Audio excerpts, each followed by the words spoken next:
आलु, सामब्राम गोजा, सामब्राम गुफुर, मुला, जोगोनार,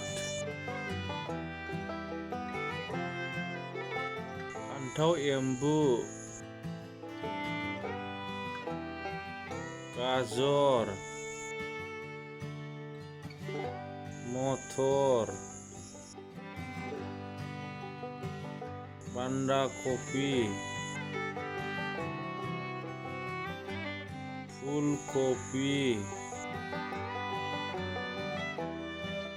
अलकफि, फान्थाव,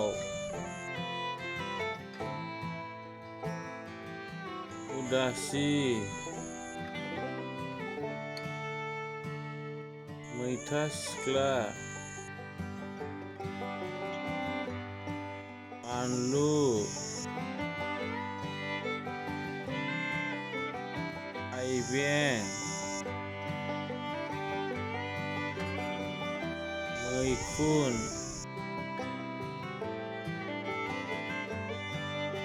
सबाय बिमा, बिन,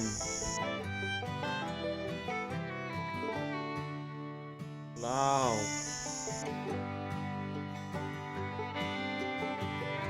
ब्रकलि,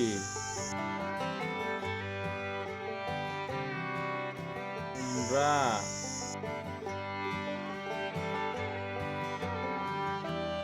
केपसिकाम, हाइजें, जिंखा, फोरला,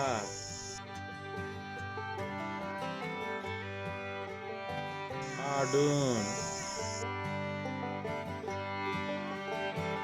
बासर, बिट,